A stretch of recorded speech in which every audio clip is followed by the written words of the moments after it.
भारत से एक उनके जो आरएसएस के जॉइंट जनरल सेक्रेटरी हैं कृष्णा गोपाल साहब, जी हाँ, उन्होंने अपनी गवर्नमेंट से कहा है कि पाकिस्तान की मदद करनी चाहिए, पाकिस्तान को गंदम देनी चाहिए और उसकी वजह ये है कि जो आम सिटीजन्स हैं उनका कोई लेना देना या कोई कसूर नहीं है पॉलिसी मेकिंग में, या फिर भारत के साथ एक जो नफरत का बताया जाता है या जो कश्मीर कश्मीर किया जाता है, शायद उसमें जो है वो आम सिटीजन का कोई लेना देना नहीं है और वो बेचारे भूखे हैं और वो बेचारे जो हैं वो रोटी को तरस रहे हैं, परेशान है, इकोनॉमी भी खराब है और साथ ही साथ खाने पीने के भी लाले पड़े हुए हैं। 25 से 50 लाख टन हमारे पास जो वीट है वो सरप्लस है, हम पाकिस्तान को दे सकते हैं, लेकिन पाकिस्तान ने इस हवाले से हमारे से बात नहीं की। साथ ही साथ उन्होंने ये बोला कि 60, 70, 75 साल पहले इंडिया पाकिस्तान हम लोग इकट्ठे ही थे, तो आज भी हम आगे मजीद बेहतरी की तरफ जा सकते हैं। नो डाउट हमारे दरमियान जंगें हुई हैं, लेकिन इन चीज़ों को भूलकर हम इंसानियत के लिए काम कर सकते हैं। इसी हवाले से पाकिस्तान की पब्लिक से बात करूंगा कि ऐसी जमात जिसके बारे में पाकिस्तान में ये सोचा जाता है, कहा जाता है कि शायद मुस्लिम्स के अगेंस्ट है, उस जमात के लीडर ने ये स्टेटमेंट दी है। पाकिस्तानी पब्लिक इस हवाले से क्या राय रखती है जानेंगे इस वीडियो में। क्या पाकिस्तान को इंडिया से हेल्प के लिए बात करनी चाहिए या नहीं करनी चाहिए? अगर हम रशिया जा सकते हैं, अगर हम फ्रांस जा सकते हैं, अगर हम दुनिया के दूसरे ममालिक में जा सकते हैं, तो इंडिया के साथ क्यों नहीं हम बात कर सकते? जय हिंद दोस्तों, पाकिस्तान ब्रेकिंग न्यूज चैनल में आप सभी का हार्दिक स्वागत। आरएसएस के joint general secretary Krishna Gopal ने इंडियन गवर्नमेंट को ये सजेशन दिया कि भारतीय सरकार को पाकिस्तान की आवाम की मदद करनी चाहिए, क्योंकि आज पूरा पाकिस्तान क्राइसिस में है, लोगों के पास खाने पीने के लिए चीज़ें भी नहीं है।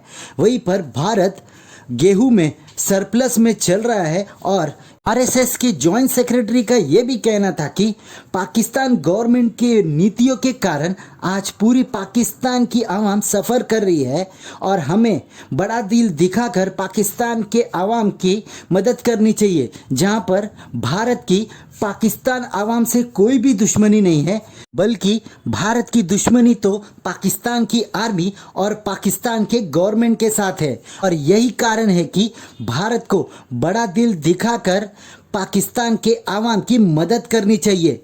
इसके पहले भी भारत ने पाकिस्तान को मदद की ऑफर की थी, पर पाकिस्तान ने उस मदद को लेने से सरासर इनकार कर दिया, क्योंकि पाकिस्तान गवर्नमेंट ने अपने आवाम के दिमागों में ये घोल कर रखा है कि भारत हमारा दुश्मन है, और अगर यही पाकिस्तान गवर्नमेंट भारत से मदद लेती है तो अगले बार ये पाकिस्तानी मिनिस्टर अपने आवाम के सामने जाने के लायक नहीं रहेंगे।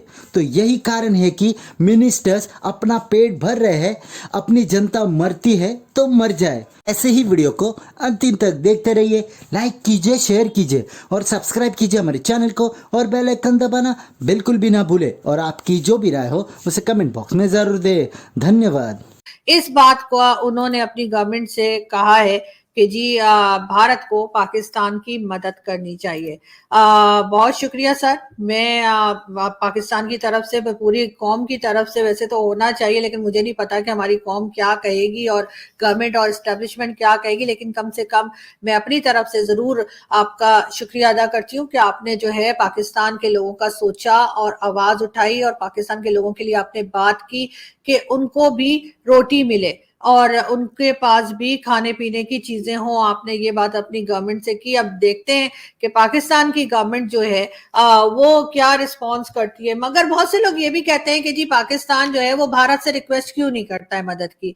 जी हाँ, उसकी रीजन यही है कि हम हमेशा से यही कहते आए हैं कि भारत हमारा दुश्मन है। ये और बात है कि अब हमारे यहाँ बहुत से लोगों को ये बात समझ आ गई है कि ऐसा कुछ नहीं है, और हमारी ही कुछ पॉलिसीज ऐसी रही हैं जिसकी वजह से ये चूरन बेचा गया कि भारत दुश्मनी चूरन चलाया गया। लेकिन प्रॉब्लम ये है कि जी हम जो है वो पूरी दुनिया से मांगेंगे, चाहे अमेरिका के पास जाएं, यूरोपियन कंट्रीज के पास जाएं, चाहे हम चाइना के पास जाएं या गल्फ कंट्रीज को जो हमें मुंह नहीं लगाते। इस्लामिक कंट्रीज तो बिल्कुल मुंह नहीं लगाते, वो तो बिल्कुल हमें कहते हैं ना ना हबीबी निकलो। तो इस वजह से ना हमें लगता है कि हमें उन्हीं के पास जाना चाहिए। और क्या पता अगर हम भारत की तरफ भी चले जाएं और उधर से पता लगा कि भारतीय गवर्नमेंट यानी कि नरेंद्र मोदी, प्राइम मिनिस्टर नरेंद्र मोदी की गवर्नमेंट ने अगर पाकिस्तान की मदद कर दी और आज को पाकिस्तान ने वो मदद भी एक्सेप्ट कर ली, तो कल को जब हालात थोड़े से बेहतर हो ही जाएंगे, क्योंकि हो जाते हैं, हमने देखा है कि बहुत एक खराबी अगर आ जाए कहीं पे, उसके बाद कुछ ना कुछ बेहतरी की तरफ भी थोड़ा सा कदम बढ़ ही जाता है। तो हो सकता है हमारी यहाँ भी किसी को अक्ल आ जाए और हम सब समझ जाएं कि हमने कैसे इकोनॉमी को संभालना है, और फिर उसके बाद थोड़ा बहुत जब संभल जाएंगे तो फिर अगर हमने दोबारा वो भारत दुश्मनी वाला चूरन बेचा तो वो तो बिकेगा नहीं। लोग कहेंगे लो अभी उस वक्त मुसीबत में पड़े हुए थे तो वो भारतीय ही आए थे ना, इंडियंस ही आए थे जिन्होंने मदद की थी, जिन्होंने मुंह में रोटी डाली थी, या जिन्होंने जो है गेहूं और जिन्होंने सब्जियां या व्हाटएवर जो भी हमें चाहिए मेडिसिन वगैरह वो हमें दी थी। अगर हम ये सारी चीजें ले लेंगे उनसे इस वक्त जबकि हमारी हालत बहुत ज्यादा खराब है, तो फिर उस वक्त जब हालात कुछ सही हो जाएंगे और दोबारा जब वो चूरन हम नफरत वाला बेचने की कोशिश करेंगे तो पब्लिक तो नहीं मानेगी, वो तो कहेगी जी ये पब्लिक है, सब जानती है। तो फिर उस वक्त क्या होगा? शायद यही सोचकर जो है गवर्नमेंट और पॉलिसी मेकर्स जो हैं वो पूरी दुनिया में कटोरा लेके घूम रहे हैं, लेकिन भारत की तरफ नहीं जा रहे। अब्दुल कलाम आज़ाद को जानते होंगे, जो कि पाकिस्तान के इंडिया के पहले तालीम के मिनिस्टर रहे हैं और कांग्रेस के 2 दफ़ा सदर भी रहे हैं। अगर आप उनकी बुक्स वगैरह का मुताला करें वो तो आप तो पाकिस्तान के खिलाफ बागी हो जाएंगे। हालांकि वो भी कोई ऐसे कोई एक नाअहल या कोई अहमक हुक्मरान नहीं थे, सही लीडर नहीं थे, वो बड़े समझदार थे और दूरअंदेश थे। उन्होंने जो पाकिस्तान के बारे में कहा वो सब सच है कि जनाब ये जितने भी सरमायादार होंगे उनके लिए जन्नत होगा, सही है, यहाँ पे कभी भी पॉलिटिकल स्टेबिलिटी नहीं आ सकेगी। ठीक है, आपने बात की ना कि इंडिया के सभी नेबर्स के सारी रिलेशंस अच्छे हैं, बेहतर है, बेहतर नहीं है। मैं किसके साथ बात बेहतर करें नहीं ना है? चाइना की बात करें तो ठीक। चाइना के साथ उनका मसला चल रहा है अभी अच्छा, तक। उसके अलावा हाँ, उसके अलावा सबसे बड़ी जो सी पावर है, सुपर पावर बनने जो सी जा रही है वो तो चाइना है ना। चाइना के साथ लेकिन मसला उनका चल एक रहा है। पॉजिटिव पॉइंट है, वो कम्पीट कर रहे हैं, कम्पीट भी कर रहे हैं। जी। दूसरा पॉजिटिव पॉइंट ये है वो हाँ। ट्रेड कर रहे हैं। ट्रेड अभी आप देख लें कि इंडिया के लीडर्स ने कितनी मतलब हमारा कोई भी मुस्लिम लीग का लीडर कोई जेल में गया? कोई भी नहीं गया। गांधी, अब्दुल कलाम आज़ाद, पंडित, सरदार पटेल, कितने वहाँ पे जेलें उन्होंने काटी हैं। हमें तो बस ऐसा मिल गया कि छोटे बच्चे को जिस तरह वालिदैन बताते हैं वो बच्चा चाहे रिलेटिव्स के बारे में हो किसी बारे में उसकी वही ओपिनियन जो है वो उनके रिलेटेड Build हो बन जाती जाती है, है, ऐसे ही। बिल्ड हो जाती है। इसी तरह हमारा शुरू से नैरेटिव ही यही बनाया गया कि जहाँ इंडिया वर्ल्ड आ जाए हम कहते हैं ये तो तबाह कर दो, ये तो चीज़ ही ख़त्म कर दो। मैं महीने पहले मिला एम्बेसडर से अजरबैजान के, ठीक है, तो मेरी उससे बात है कि सर पाकिस्तान जो है वो मतलब पूरी दुनिया में फॉरेन पुलिस में तनाह क्यों है? कहता है यू पीपल आर डिसऑनेस्ट।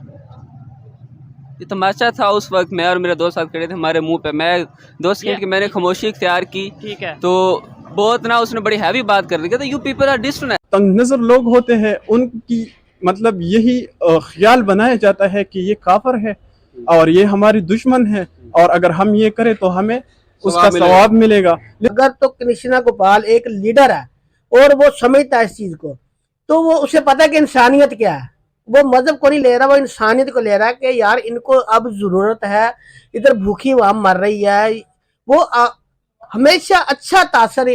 हाँ, हमारा दुश्मन जो हमसे कहते हैं कि ना कि बेवकूफ दोस्त से अच्छा अक्लमंद दुश्मन बेहतर है। जी बिल्कुल। वो अल्हम्दुलिल्लाह हमारे साथ बड़ाई कर रहा है, तो अपना बता रहा है कि हम आपके लिए अच्छे हैं। दुनिया नहीं चाहती कि पाकिस्तान और इंडिया एक हो। वो हमारे पड़ोसी है, हम अमन चाहते हैं दुनिया के और इसकी स्टेटमेंट के हम बहुत खैर मकदम करते हैं।